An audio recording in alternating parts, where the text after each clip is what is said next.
청취자 여러분, 안녕하세요. 오늘도 여러분의 호기심을 채워드리고 또 복잡하게 얽힌 정보들 속에서 가장 빛나는 통찰을 건져 올리는 깊은 탐구의 시간이 돌아왔습니다. 네, 반갑습니다, 여러분. 일상을 잠시 멈추고 새로운 시각을 얻기 위해 이 자리에 함께해 주신 여러분 진심으로 환영합니다. 환영합니다. 오늘 우리가 다룰 주제가 아주 오래된 기록이긴 한데요. 네, 글 안에 담긴 인간 심리의 극적인 변화는 지금 당장 우리 삶에 대입해 보아도 전혀 위화감이 없을 정도로 놀라운 이야기입니다. 맞습니다. 시대만 다를 뿐이지 인간의 본성은 크게 다르지 않거든요. 그렇죠. 그래서 본격적인 이야기에 앞서 오늘 우리가 어떤 여정을 떠날지 그 목적을 분명히 밝히고 시작하겠습니다. 네, 좋습니다. 오늘 이 시간에는 유튜브 바이블 캔버스 구독자님께서 보내주신 묵상 스케치 자료를 깊이 있게 살펴보자. 네, 이게 바로 오늘 우리의 핵심 미션입니다. 네, 오늘 우리가 함께 분석할 이 자료는 구약성경 출애굽기 15장의 내용을 바탕으로 한 묵상 글입니다. 출애굽기 15장이요? 네, 수천 년 전 이집트를 탈출한 이스라엘 백성들의 광야 여정을 다루고 있죠. 미리 말씀드리지만 저희는 복잡한 신학적 설명을 하려는 것이 아닙니다. 네, 저희 채널 성격이 원래 그렇잖아요. 바쁜 일상 속에서 빠르고 깊이 있게 핵심만. 맞습니다. 이 텍스트의 저자가 고대의 서사를 통해 우리 현대인들에게 어떤 철학적, 심리적 메시지를 던지고 있는지 우리 삶에 바로 적용할 수 있는 흥미로운 포인트에 집중해보고자 합니다. 좋습니다. 우리는 그저 이 자료가 제시하는 통찰을 따라가 보는 안내자 역할을 할 겁니다. 자, 그럼 오늘 우리에게 주어진 자료의 배경부터 한번 짚어볼까요? 네, 상황이 아주 드라마틱합니다. 이스라엘 백성들이 사방이 꽉 막힌 홍해 바다 앞에 섰다가 바다가 양옆으로 쫙 갈라지는 그야말로 인류 역사상 가장 스펙터클한 구원의 기적을 경험한 직후의 이야기이거든요. 엄청난 경험이죠. 텍스트에 따르면 이들은 자신들을 추격하던 이집트 군대가 물에 잠기는 것을 두 눈으로 직접 목격했습니다. 이야, 그 엄청난 승리의 카타르시스. 상상만 해도 짜릿한데요. 근데 그 기적을 경험한 지 불과 3일 만에 마라에 쓴 물이라는 아주 가혹하고 차가운 현실의 벽에 부딪히게 됩니다. 네, 불과 3일입니다. 이 극적인 상황의 대비가 바로 오늘 탐구의 출발점입니다. 자, 이걸 한번 파헤쳐 볼까요? 도대체 이 3일 동안 무슨 일이 있었던 걸까요?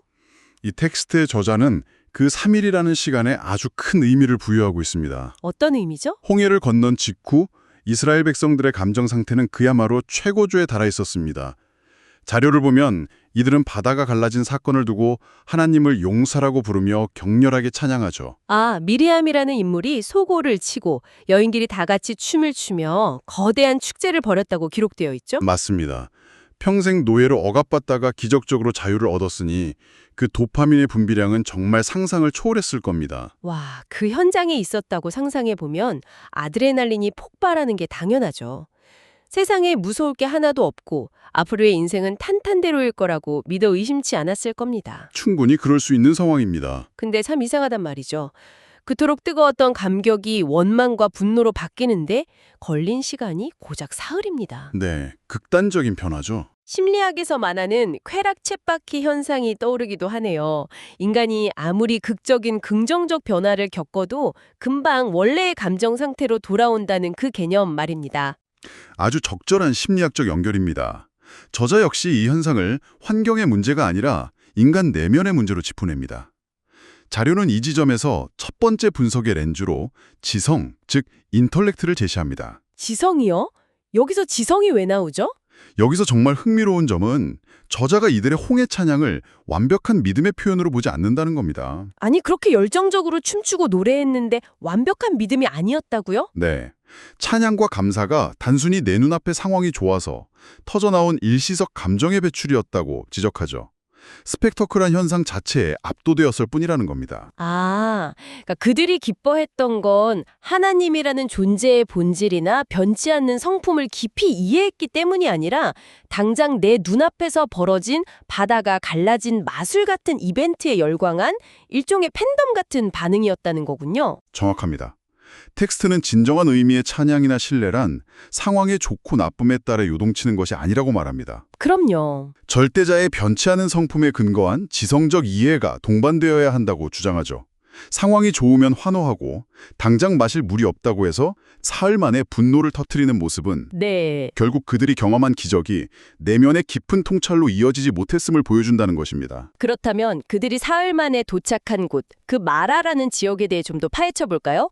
물이 너무 써서 도저히 마실 수가 없었다고 해서 이름 자체가 쓰다라는 뜻의 마라가 된 거잖아요. 맞습니다. 덥고 건조한 광야에서 3일 동안 물을 못 찾다가 겨우 발견한 오아시스인데 그 물이 독성이나 쓴맛을 품고 있어서 마시지 못했다.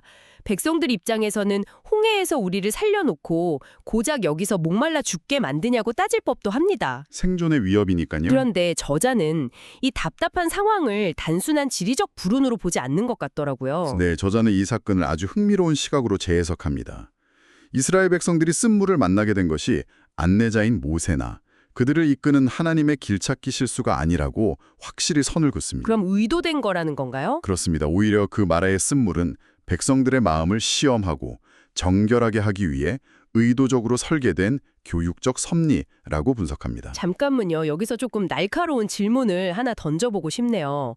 광야에서 수백만 명의 사람들을 물 없는 곳으로 이끌고 가서 쓴물을 마주하게 하는 걸 저자는 교육적 커리큘럼이라고 설명하는 거잖아요. 네, 당장 생존의 위협을 느끼는 사람들에게 이건 교육이 아니라 너무 가혹한 형벌처럼 느껴지지 않았을까요? 네. 저자는 이 의도적인 고난을 어떻게 정당화하고 있습니까? 아주 예리한 지적입니다.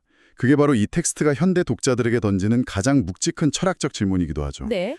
저자의 논리는 이렇습니다.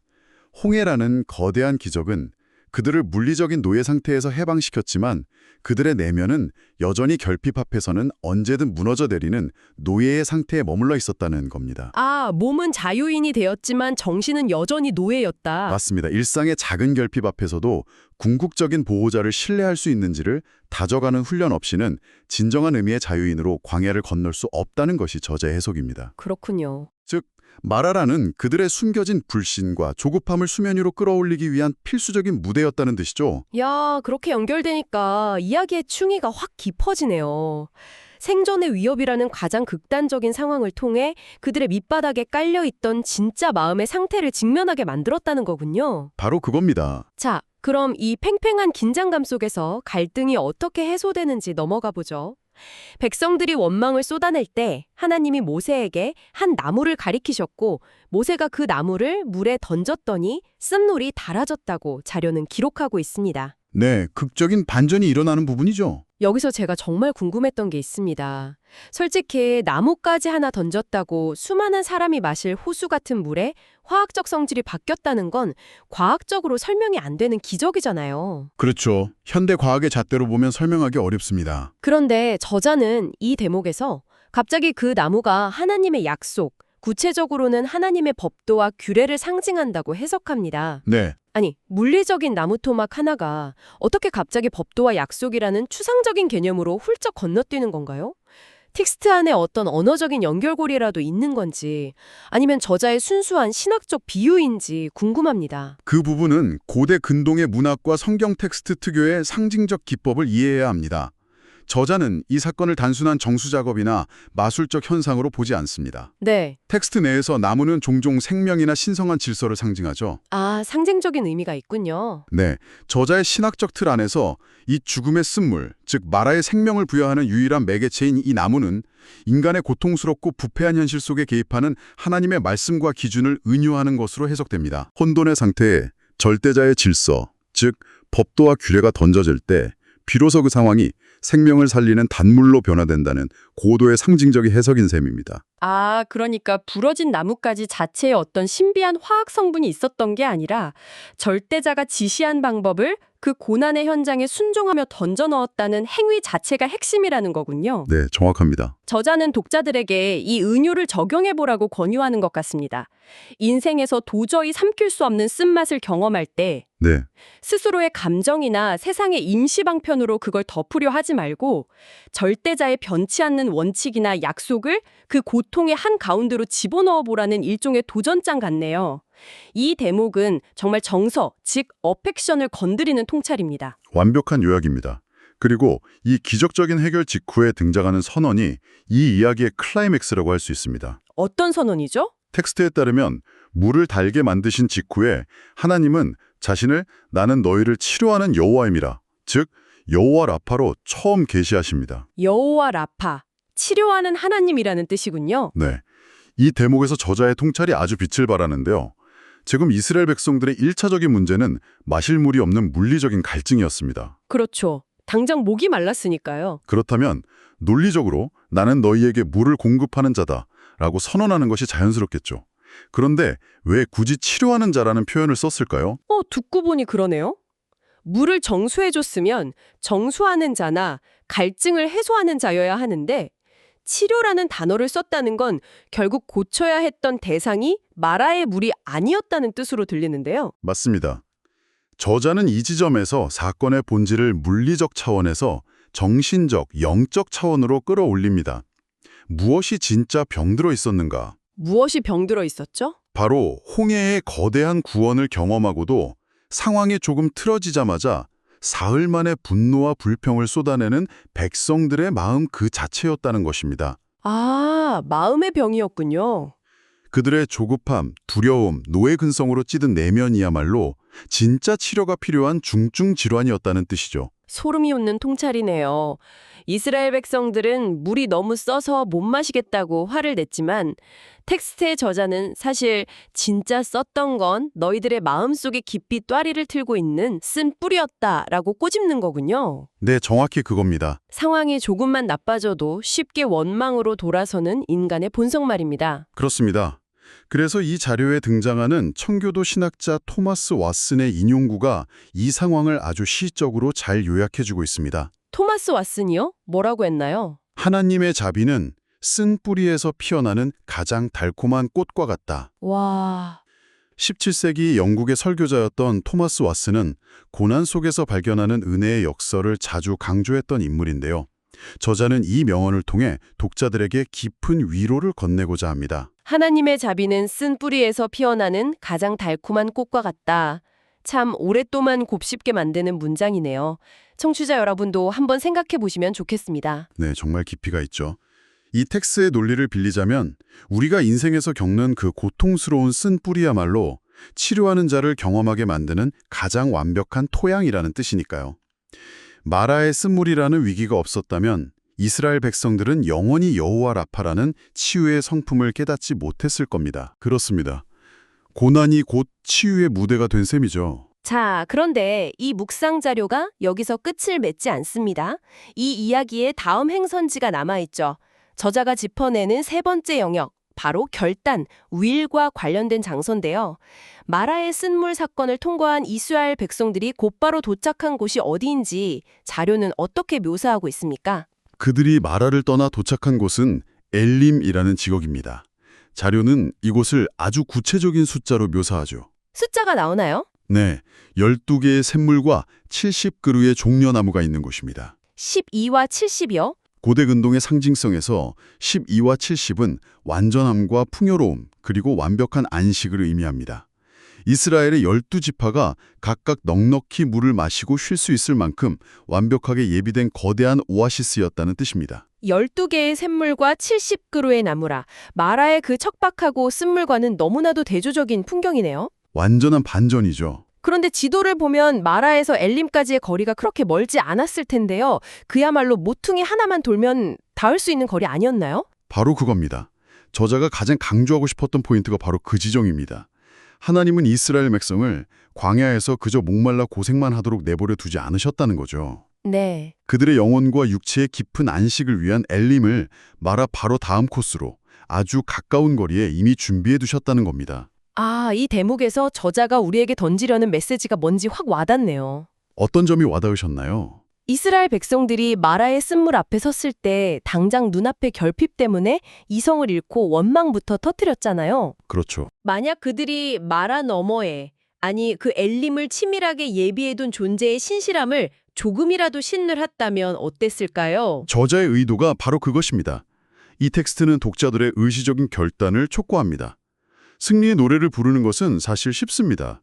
모든 것이 순조롭고 풍요로울 때 감사하는 것은 누구나 할 수 있는 일이죠. 맞아요. 좋을 때 웃는 건 누구나 하죠. 하지만 진정한 신뢰, 텍스트가 말하는 성숙한 믿음은 마라의 쓴물 앞에서 불평 대신 기대를 선택하는 결단에서 드러난다는 것입니다. 아, 기대를 선택하는 결단? 네, 눈앞의 결핍에 매몰될 것인가 아니면 그 너머에 엘림을 예비한 손길을 신뢰할 것인가 하는 의지의 문제 말입니다. 그렇군요.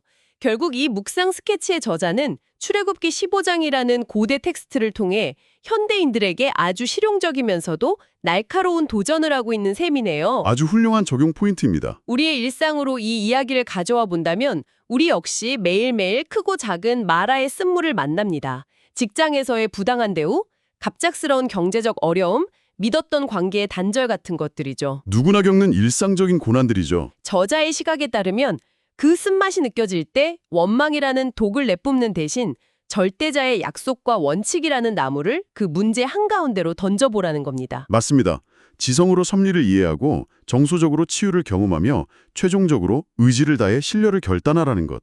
이것이 이 텍스트가 제안하는 광야를 건너는 지혜라고 요약할 수 있겠습니다. 오늘 이 자료를 깊이 파헤쳐 보니 고대인들의 여정이 단순한 신화적 기록을 넘어 인간 본성에 대한 아주 깊은 통찰을 담고 있다는 걸 새삼 깨닫게 됩니다. 자, 이제 오늘 탐구를 마무리하면서 청취자 여러분 각자가 조용히 곱씹어 보실 만한 텍스트의 논리를 한 걸음 더 확장한 질문을 하나 던져드리고 싶습니다. 좋죠. 어떤 질문인가요? 우리는 마라 바로 다음에 엘림이 예비되어 있었다는 사실에 안타까워하며 왜 백성들은 조금 더 참고 기다리지 못했을까라고 생각했습니다. 하지만 이 여정을 설계한 주체의 입장에서 생각해보면 어떨까요? 설계자의 입장이라? 만약 엘림이 지리적으로 그렇게 가까웠다면 애초에 쓴물이 있는 마라를 거치지 않고 곧바로 엘림으로 인도할 수도 있지 않았을까요? 듣고 보니 그러네요. 굳이 마라를 거쳐갈 필요가 없었을 텐데요. 이것은 인간 심리의 본질적인 모순을 건드리는 흥미로운 질문입니다.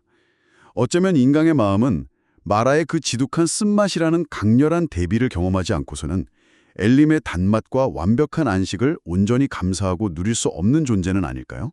아, 만약 그들이 쓴물로 타는 듯한 갈증을 겪지 않았다면 12개의 샘물은 그저 광야의 흔한 무릉덩이 중 하나로 여겨지지 않았을까요? 와, 그건 정말 묵직하게 다가오는 질문이네요.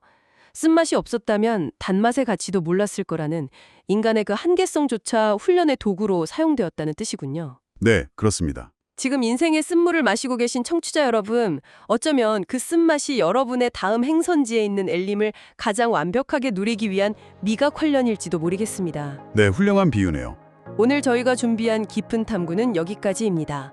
이 질문이 여러분 각자의 삶 속에서 어떤 새로운 시각을 열어주기를 기대해 봅니다. 끝까지 함께해 주신 여러분 고맙습니다. 새로운 통찰에 함께하는 하루가 되시길 바랍니다. 감사합니다.